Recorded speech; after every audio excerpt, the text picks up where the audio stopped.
This is What's Left America. I'm Chris Tritico. I'm James Campbell. And I'm Chris Bell. Andy has, to celebrate the birth of our nation, left the country for the week. I guess there's something patriotic in that. There you go. And she went to France. I don't think she even went to Britain. Well, France gave us the Statue of Liberty, so that's that's 4th of July. So something in really that. gave us our logo. That's exactly right. She would celebrate It's our a logo. circuitous path. That's right. There you go. So she'll be back next week. What's Left America is produced by Left Out Media and brought to you by the generosity of our sponsors and friends just like Poppy Massey, and hopefully someday friends just like you. Today on the show, we're going to cover Happy Birthday, America. Lady Justice took her blindfold off. When Trump goes low, should we go lower? And the elephant roared. And we'll end the show, of course, just like always, with Out of Left Field. Let's get into it right now. Happy birthday, America. It'll be an interesting birthday for the country. First of all, it falls on a Wednesday. No holiday should ever be allowed to fall on a Wednesday. And so I don't think people are going to be in quite as celebratory of a mood for that reason, but probably for some other reasons as well. And I think we all love this country and will always love this country. And I think that's why some of us are so upset that we have to start podcasts to vent every week so we can remind ourselves that we love the country, but talk about some things that are wrong with it. And I guess that's the other great thing about America. You can speak up and say when you think things are wrong. Despite a president who says we shouldn't, we still have that right, and we celebrate that right. And that's actually what the birth of our country is about, is the fact that we have the right in this country to speak out and speak up and do it on a regular basis about things that we agree with and especially things that we don't agree with. Of course. But just think about it, Chris. This 1776, we had this grand experiment start where immigrants with a dream could come to this country and, succeed and thrive on merit and hard work and did not have to worry about being a part of a ruling class. But I think that's where we're back to in terms of the imperial presidency. And I think that Americans should think about that when they think about our liberty on the 4th of July. And unfortunately, those very institutions that Chris and you spoke about, particularly the media and the First Amendment right of people being able to say and do whatever they want in this country in terms of the First Amendment, those are under attack. And the very people who are out writing those news stories and trying to bring you factual stories have to fight against a White House and a GOP that basically says to people, don't believe what you're seeing, don't believe what these people are reporting. And oh, by the way, those court institutions, except when I agree with them.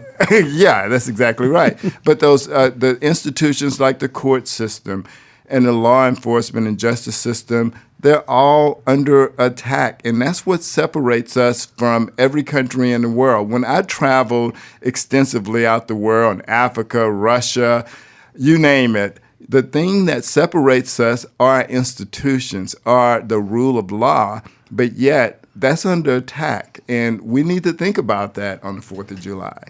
Well, I think, though, also a lot of people look back to 1776 and talk about the brilliance of our forefathers, and they were brilliant. They did a lot of things right, but they also did a lot of things wrong. And people tend to put on rose-colored glasses and forget about some of the things they did wrong. And I think something that's also interesting is that we're hearing all of this talk about civility. I think we're going to touch on that today and the lack of civility.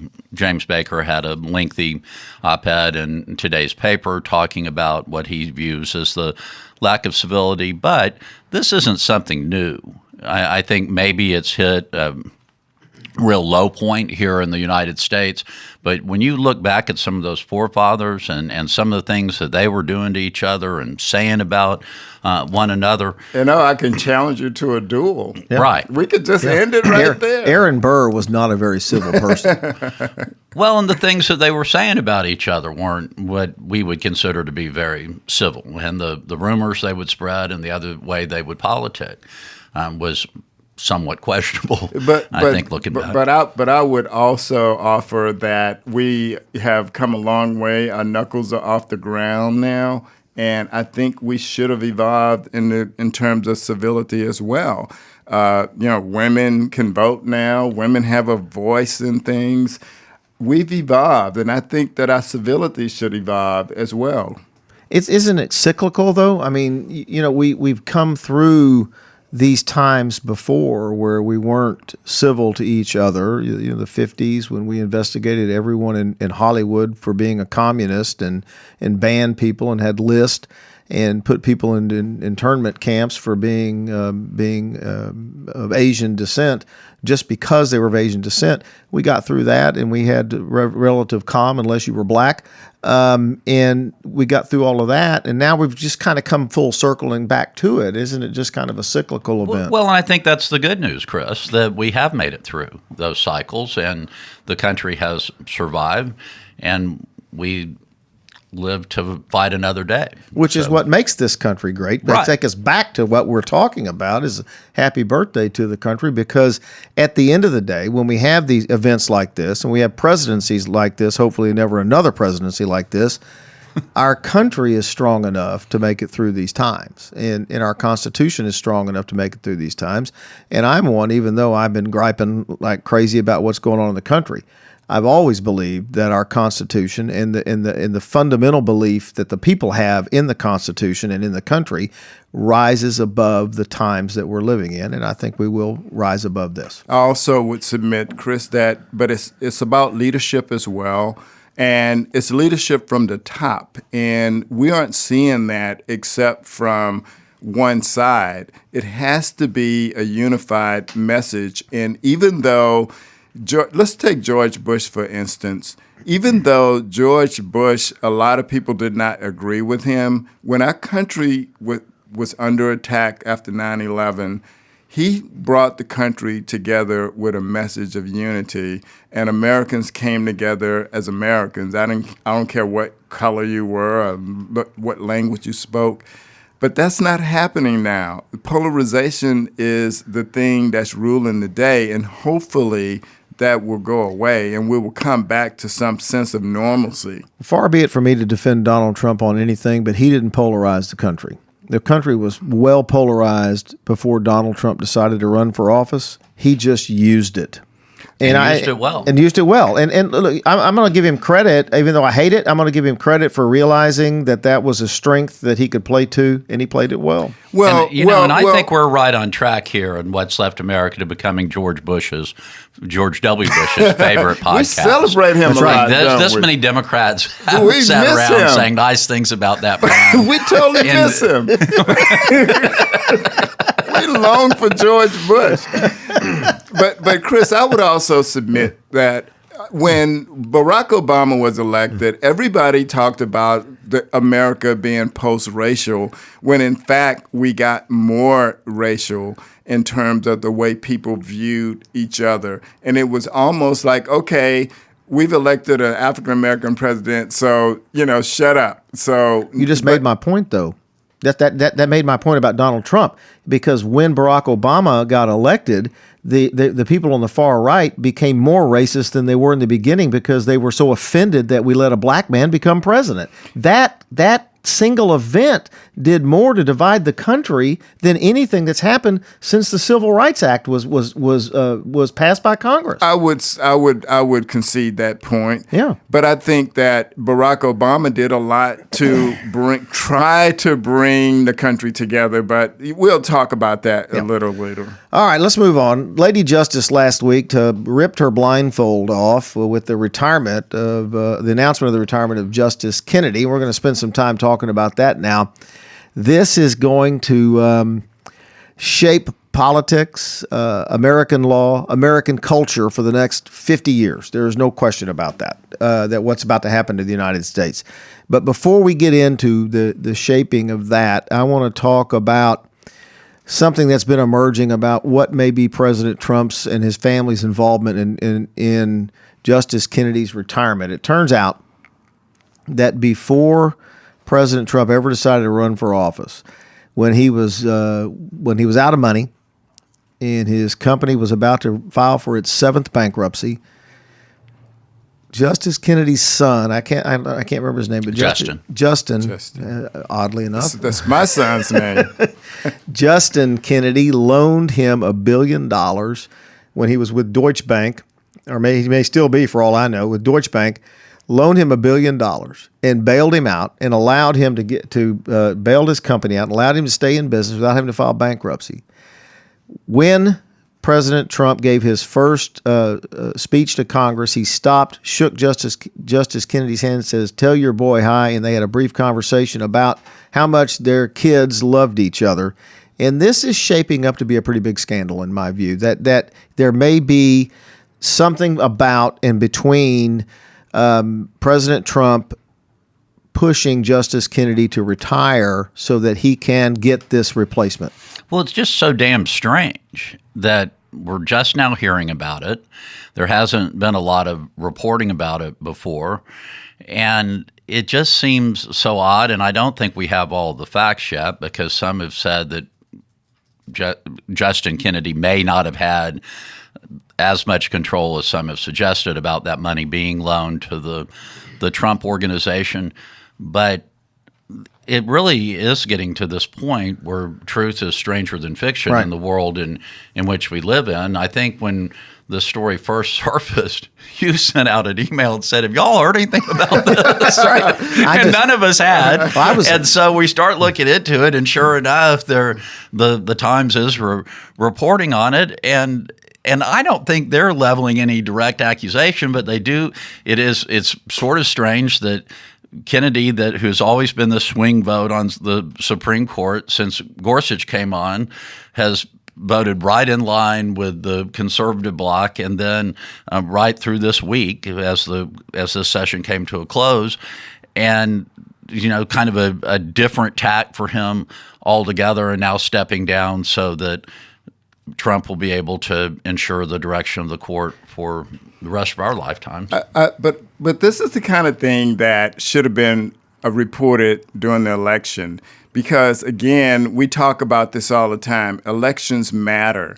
And when Trump got that loan, Justin Kennedy was leading Deutsche Bank in the real estate division. That division, right. And so, that just doesn't pass the smell test. Why does a story like this get reported after the fact? Because Donald Trump refused to turn over his tax returns. That's why. Well, that's another point. That's why, again, we go back to elections matter in this instance. But what it means to me is, does it mobilize the Dems, and does it make Republicans of goodwill think about how connected we're in a different time now?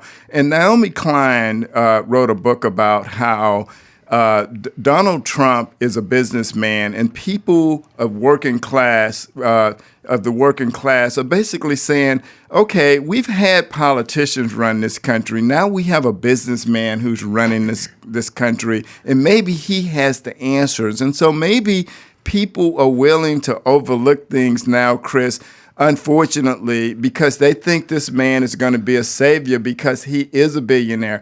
Think about it this way, and this is the way Naomi Klein posed it. She says, you have a Bill Gates who is out, dealing with disease and famine all over the world. You have other entrepreneurs who are dealing with poverty across the world, environmental issues. And Donald Trump is basically saying, I am a billionaire and I alone have the answers, and you have these kind of connections. Well, there are those who say they they like heroes who never got captured. I happen to like businessmen who never filed bankruptcy, but that's a different story. Do you know one that never filed bankruptcy? I do. I do. There's some who haven't. Now, you got to look at this, at his retirement, Kennedy's retirement in this vein. He is a conservative, and he's been a swing vote on social issues, but he is a conservative. He was nominated by Reagan, and he is a conservative. And it just may be, Chris Bell, that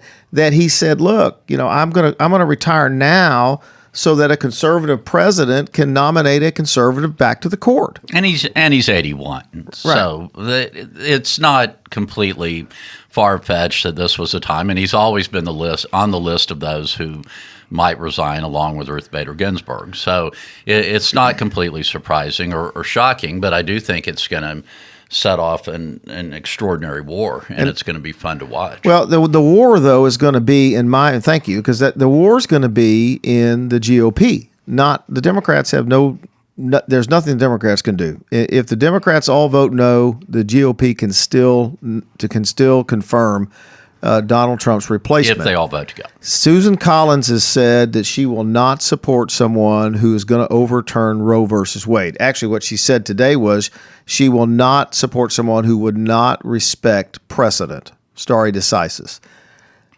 Donald Trump said in the election, the only people he will nominate to the court are people who will overturn Roe versus Wade. Now, he's smart enough now to say, well, I'm not going to ask them. But the people on the list that he's picking from, he's already asked. So it won't be any big secret. I mean, people will know where these folks stand. Of course, he's going to nominate somebody who has a very strong anti-abortion position, and hopefully she holds her ground. And that's not enough. She's not enough. We only need two, though, right? Well, if she votes no, because John McCain won't be there. So if she votes no, that's 50-50. The vice president can confirm. So she needs to pull one more. So, you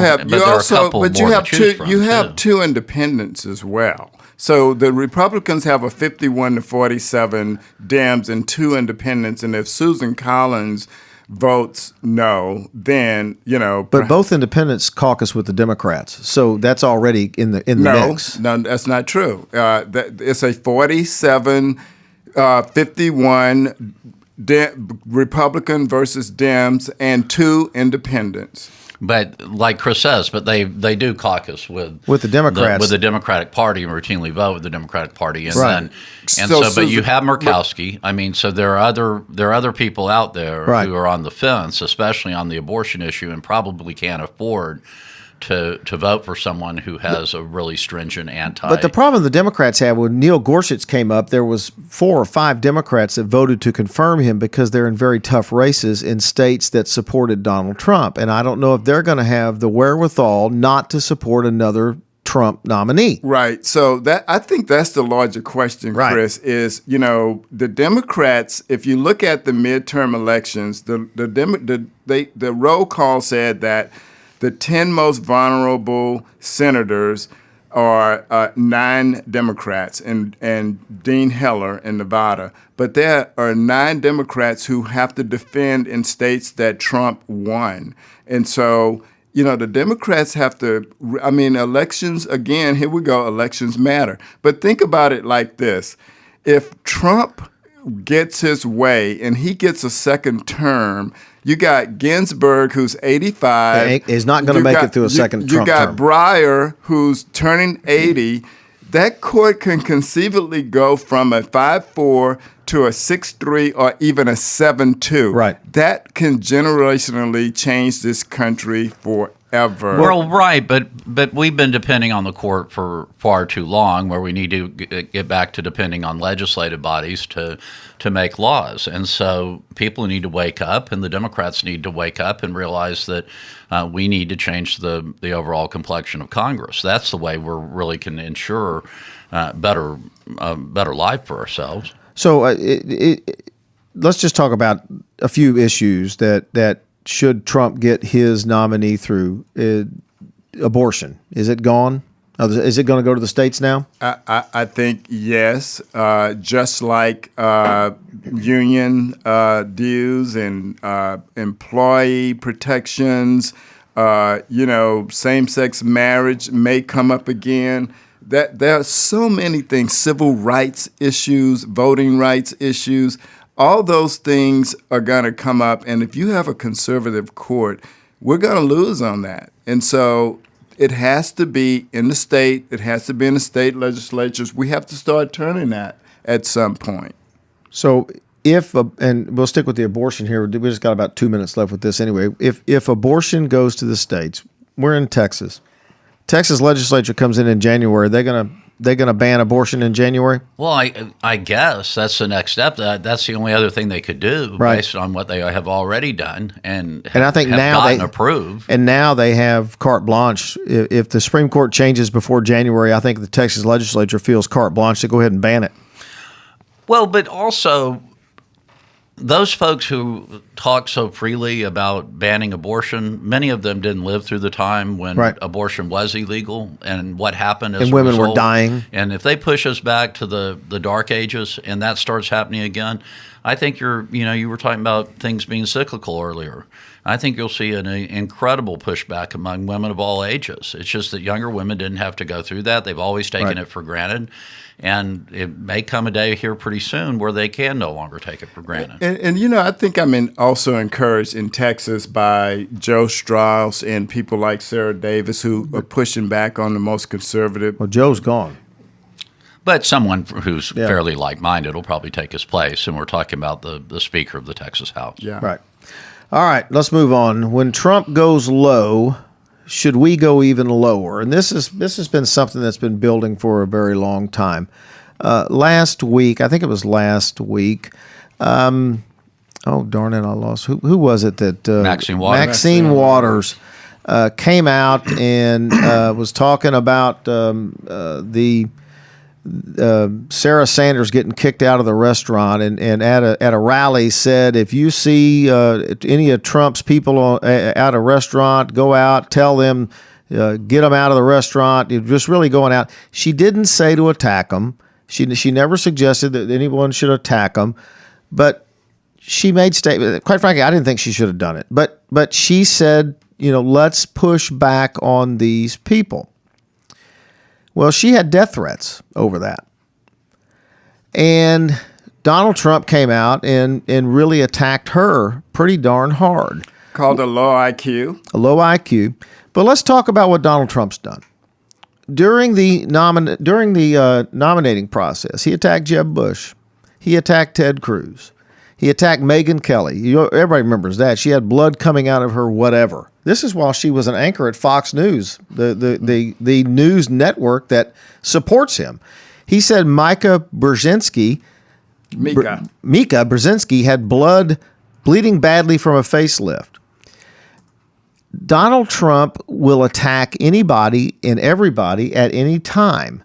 The question I have is it the right strategy to attack harder when he attacks? Is that the right strategy? Is it working? It may feel good in the moment, but public shaming of Trump and his minions is not going to get Democrats of this country to a different level, Chris. I think we really need to use that energy to mobilize at the polls, get people registered to vote. That is counterproductive. It may feel good. Frank Bruno wrote a really good column about that. And he basically said that is counterproductive to the Democrats when the energy should be focused. And that's what we need to be doing because, we can't play Trump's game. I mean, he's really good at that. His base loves that. That's not where we are as a country. We must stay on the high road because going to that level basically brings that level of civility down. And that's what we need to get back to, some level of civility where things become normal again. Chris, does this feel normal to you? Well, it hadn't felt normal in a very long time. But how do you have an effective strategy against Donald Trump when there is no bottom for him? Well, I have thought for some time that things were going to have to turn on in a more positive direction when it comes to politics. I think that one thing that was extraordinarily upsetting about the 2016 election was that everybody was just against somebody. People are either vehemently against Hillary Clinton or vehemently against Donald Trump. And if you looked on Twitter and if you looked on Facebook, what you saw were people, including myself, always saying something negative about Donald Trump or negative about Hillary Clinton, but not why Hillary Clinton is so great that we need to be supporting her, and not why Donald Trump is so great that we need to be supporting him. And as we've learned, it's a very dangerous way to elect a president of the United States, but it's also a dangerous way to elect a governor or a state representative. Any office. You really should. I think we need to get more focused on what we are for and what kind of attributes we're looking for in candidates that we want to support, instead of constantly focusing on tearing folks down. But I will say this, that pretending that this is something new and that vitriol has not been spilled in public places toward politicians is just absolutely absurd. But the problem is it works. I've been there. It works. Well, and that's the problem. And Donald Trump knows that it works. He sees that it works. He plays it to a higher level than anybody has my lifetime. But he realizes that going low is an effective political strategy because his base loves it. But I'm just talking about the fact that people would make someone feel unwelcome in a restaurant because they recognize them and they don't agree with their politics. You can say that's wrong, but it's been happening a long time. I was telling you all the story of a couple of weeks ago after I won my congressional race, and Allison and I were in a cafeteria, and Allison, who's not really the paranoid type, looked at me and said, "What did we do to these people?" Because we were getting the ugliest faces in the world, people staring at us. And I said, "Well, we won." And that's what we did. And that was the restaurant your dad owned.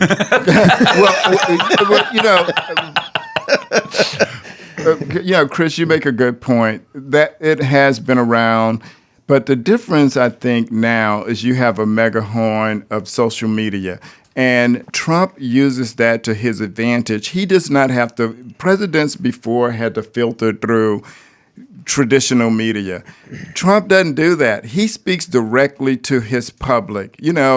Years ago, Chris, they had to get on a train and go from place to place and stand on the back of the caboose and talk. That's. But it's a schoolyard. It's a schoolyard tactic, and he's the schoolyard bully. Absolutely, but the difference is he can speak directly to his supporters. So what's the answer? So what's an effective strategy for dealing with that schoolyard tactic? Maxine Waters should have gone on national television and said, "I'm rubber and you're glue, Donald Trump, and anything you say bounces off me and sticks on you." Because that's about the level we're operating at. You know what? In my neighborhood, it was your mama. That's right. I mean, because if the Obamas said and tried very effectively to say, when they go low, we go high, and that didn't really work. I mean, they tried, but it didn't really work. And Waters came out and said, "You know what? Give it back to him." Well, she got death threats, had to cancel her public appearances.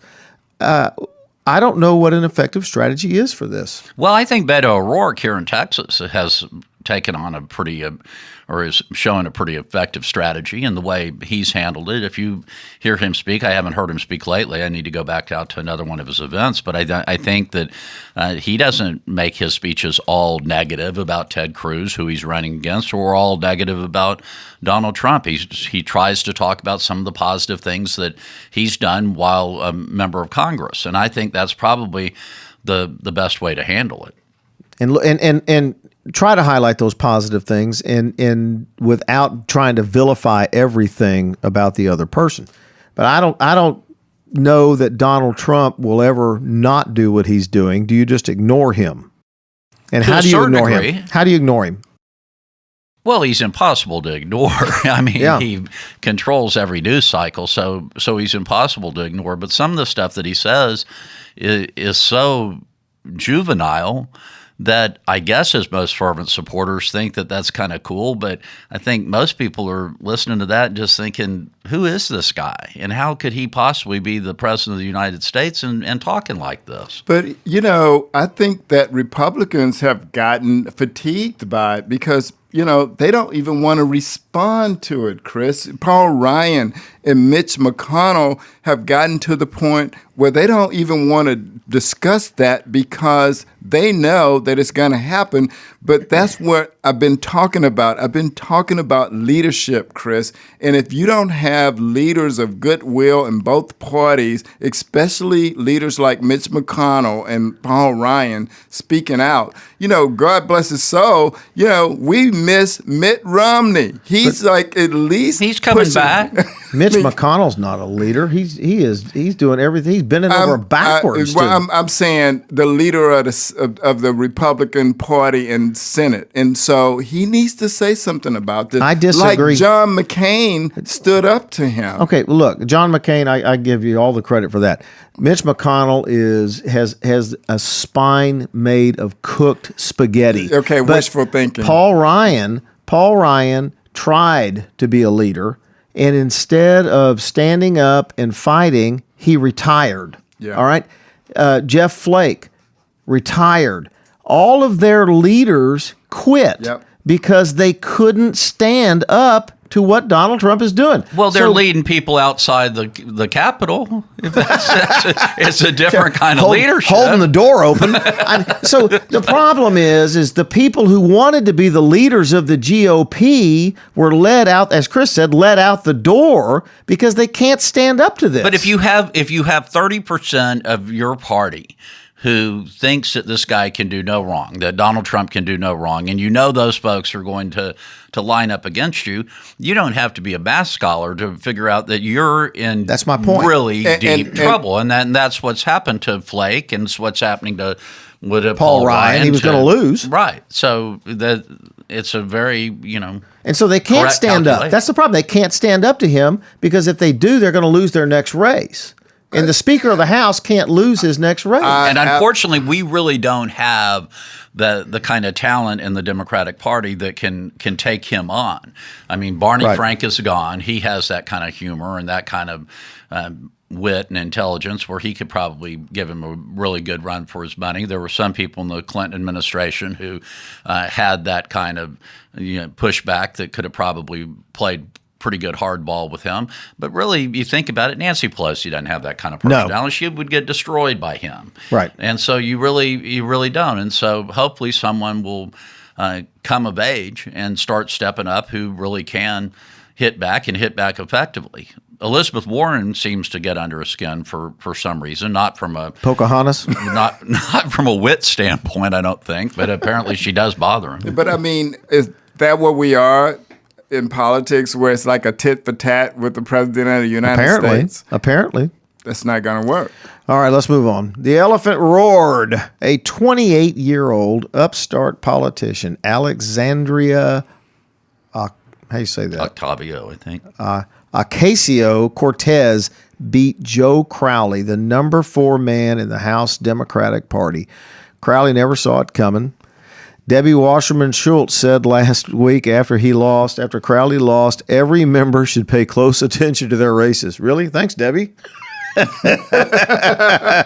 Nancy Pelosi, after Joe Crowley lost, said, when she was asked about it, said, I'm a female and a progressive. What's the issue here?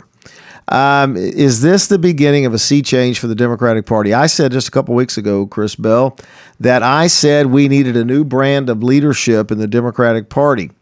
And you thought I was talking about like changing Nancy Pelosi. That's not what I meant. When I said leadership, I was talking about bringing in young, new Democrats into the party.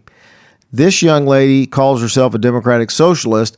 I don't know that people calling themselves socialist are what we need in the Democratic Party, but is this the beginning of the change I was talking about? No, I don't think so. I think that when you really drill down a little deeper, you see what happened in this race. A lot of it's about identity politics, and you always see a lot of identity politics in the Democratic Party. This district had outgrown Joe Crowley. Great guy. And was a good friend when I served together. We had the pleasure of traveling with him, and he probably would have been speaker. But he is an Irish machine politician from the Queens, and this district has become about 70% minority. Asian, huge Jewish population, huge Hispanic and black populations. And so I just think that it basically outgrew him to some extent, and he probably didn't completely see it coming. But it wasn't like he just sat back and did nothing. He spent millions of dollars. He sent out the mailers. He did everything that he'd probably done in every other re-election campaign. It didn't work. We did a poll 3 weeks before the election. His poll said he was up 39 points, and he lost. Well, we've talked a lot about that on here, about polling, and I think Eric Cantor had a similar experience when he lost his race. It's obviously not, polling is not always going to be all that accurate in this day and age. But you said, is this the change? I think everybody has to pay attention. There are a lot, but we saw here in our own backyard that you had someone from the Bernie wing of the party running against someone who was identified as a more establishment type candidate. It wasn't even close. The more establishment type candidate crushed her in the runoff. And so I just think that in certain instances you're going to see this, but I don't think you're going to see a sea change. People calling themselves Democratic Socialists are not going to help the Democratic Party as a whole, in my view. Well, were you referencing the Moser-Fletcher race? Yeah, so I believe that the Democrats have to have a different message, though, Chris. I don't think that was necessarily an aberration in terms of the message that this young woman had. The Democrats, I think, are looking for a message to counter what the Republicans are putting out there now. We really do need to learn how to talk to the working class man and those white disaffected voters who are out there who think that Donald Trump is some kind of savior, and we have some type of message gap going on. And even though this young lady in New York prevail over an establishment candidate, that's going to happen, I think, across the country because Democrats are looking for a way to speak to people and where they are, and we don't have that quite right yet. Let's talk about this because this is happening at a time when we talk about the Trump supporters, the fervent Trump supporters, and you keep seeing article after article about how they'll never leave him. But meanwhile, you have these more business type establishment Republicans who cannot stand Donald Trump. And every cocktail party I go to, there's a Republican friend coming up to me telling me that they're planning to vote Democratic this time. The more mainstream folks are looking at the Democratic Party and really see a more mainstream message coming from the Democratic side. If, as we are wont to do, we choose to, again, form a circular firing squad and say we all have to be socialists now in order to appease which is the point I'm trying to make. The masses in the Democratic Party, those folks are no more going to come over to the Democratic fold than fly over the moon. That's really never been what the Democratic Party has been about. Did Bernie Sanders put certain things on the table that I agree with and that I think started a great national conversation, especially regarding tuition? Right. For one of the main reasons all of us can sit around this table and have this conversation is because education was so affordable when we were growing up. That is no longer the case. They made it extraordinarily challenging, and that shouldn't be happening. Right. We're going to have to look for ways to reverse that. It's a great message. But then you go a step further. And now talking about jobs for everyone. And like we're back in the Depression era when you have the lowest unemployment numbers that we've seen in years, it's really not the time, I think, to be talking about that. I'd love to see jobs for everyone, but I don't even jobs. But Chris, I don't even think you have to talk about that. Democrats need to talk about how they're going to counter the House Republicans talking about getting rid of Medicare and Medicaid and Social Security. That is a basic issue that they can speak to. I get that 100%. But don't gloss over the point he just made because it was so important that the messaging across the country is so important. And when somebody's running as a socialist, the message is the Democratic Party is a socialist party, and that gives the Republicans a chance to beat them about the head and shoulders with that simple word. Yes, but whether the party means that or not. I get that, Chris, but they labeled Bernie Sanders as a socialist. He calls himself a socialist. But Bernie Sanders still had a significant following of people. And who's in the White House? It doesn't matter. You know why? Because the Democratic establishment establishment candidate prevail. James, the problem is we all have younger children, and younger kids, I mean, the whole work ethic for younger people, I love the millennials, and I'm crazy about a lot of them, and they have wonderful personalities, but the work ethic is different. Their take on certain things is a whole hell of a lot different, and it's basically like I can have everything without really working for it sometimes, and that's what's bothersome, because that's really not the way life works. Or maybe that is the way life is going to work from now on, but that is what Bernie Sanders was basically selling, that you can have free education, you can have free medical care, you can have free this, you can have free that, and you don't have to do a damn thing. I get that, Chris. So Chris Cole, which is your new name now, and CB. Because he's so greasy. You are basically saying that the Republicans are okay to run as far to the right as they want, and we got to run to the middle. I'm talking about messaging. I'm not talking about anything other than the messaging problem. But we're running to the middle. And that message is not working for us. James, when the Democratic Party years ago had moved too far left, and there were the so-called conservative Democrats looking to go the Republican Party, the Republican Party didn't come out and say, "Well, we're actually Nazis." That would have been good messaging, because that would have probably scared off some of the conservatives. So if you're coming out and saying, like, now when you have, I think, a huge swath of the Republican Party looking for a new home, you don't come out and say, "Well, deep down, we're really all socialists." Okay. Well, let's look at the policies, Chris. The policies are far right. They're getting rid of environmental protection. Can't we say we're in favor of having all of these things without calling ourselves socialist? Can't we do the same thing? Chris, our message is running to the middle, and they keep running to the right, and that's what I'm talking about. I'm not talking. I get it. I get it. But you can talk about all these issues without calling yourself a socialist. I think that's what we're saying. Well, we're just talking about labels now. That's what we're saying. But I'm talking about message, Chris. Well, I'm not completely talking about labels, because I think some of their stands are socialist. That's why they call themselves. But you can't. And I agree with Chris Bell too, because the everything free movement turns a whole lot of people off. And I tell you, when Bernie Sanders said that, my wife and I were sitting watching that speech when he gave it, and I said, there is absolutely no way we can pay for this at all. And as much as I hate the way the Republicans run up the deficit, Bernie Sanders' program would run up the deficit far more than any Republican ever dreamed of. Absolutely. And I am not agreeing that Bernie Sanders is the answer, but we have to figure out how to introduce, as Chris suggested, some of the ideas that he presented.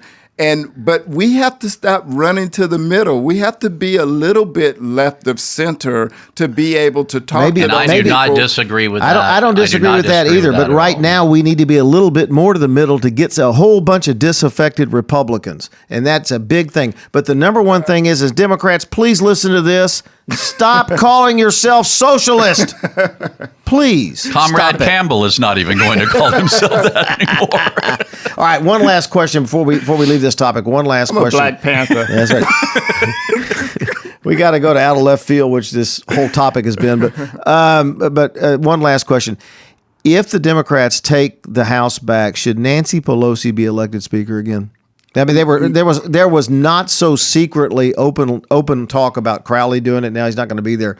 I don't think Nancy Pelosi should get that shot again. I think it should be somebody new and younger. But what do y'all think? I agree with that. I think she's such a lightning rod now that when you say her name, basically it becomes a visceral reaction, even for some Democrats.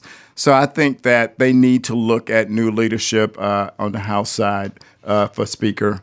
Well, I think they clearly are going to look at new leadership, but she says she's running again. Well, of course she is, and having been there and having worked under her, I'll be very honest with you. She's one of you talk about leadership.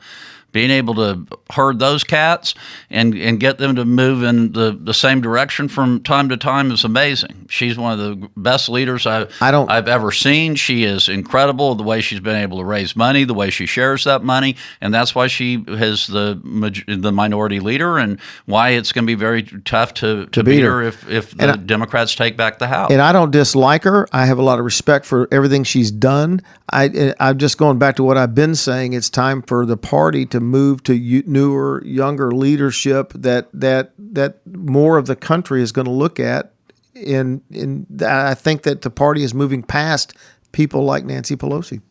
The public, not the party. The public is moving past people like Nancy Pelosi. And it'll be interesting to see who emerges now, because a lot of the talk and a lot of the focus had been on Joe Crowley. And so who comes up next, I don't know. Yeah. All right, let's move on. We're going to go to out of left field. I'll go first this week. I've gone last almost every week unless Bell takes it over. So I'll go first this week. You know, on our birthday, in my view, we should renew our commitment to freedom, not our commitment to our racist past. And last week, our racist past was, in my view, we renewed our commitment to that. Trump appointee at the United Nations, when they were renewing, the United Nations was renewing a report, a document that denounces racism that they renew every year without a vote. They just a voice vote they renew.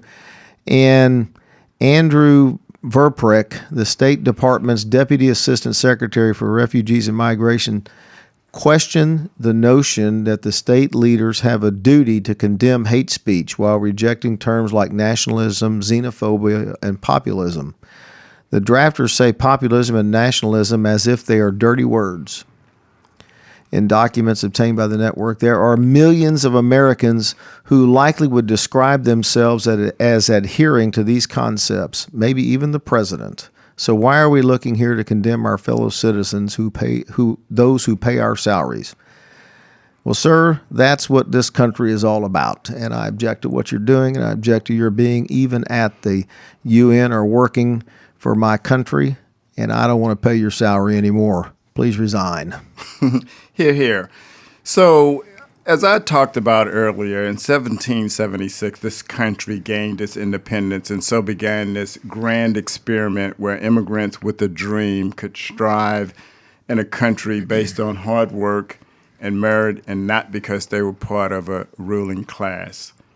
So on Wednesday, July 4th, we should all think about that as we look at what is happening at our borders, as we contemplate how to deal with growing income inequality, and sadly, the polarization along racial and political lines.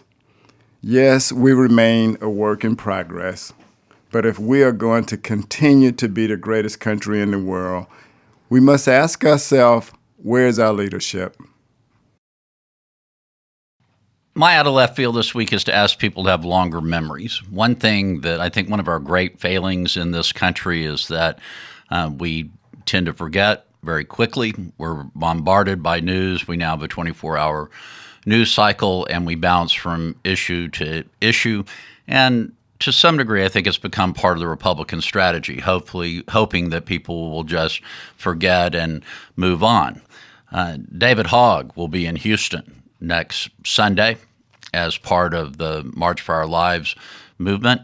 You haven't heard very many people talking about gun control or gun sense or anything else in a number of weeks, because everybody just sort of moved on and started talking about what's happening on the border.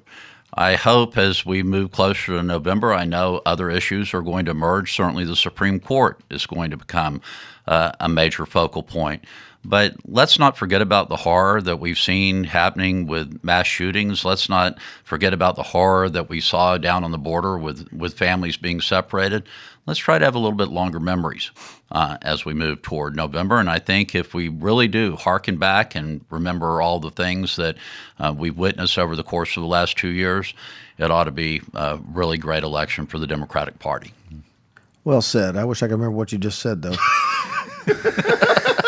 Well, you can listen to the podcast. That's all the time we have this week. This has been What's Left America. Be sure to like us on Facebook, follow us on Twitter, and be sure to rate us on iTunes. Much thanks to Keegan DeLeo, our producer. That's it. We'll see you next week. Have a good 4th of July.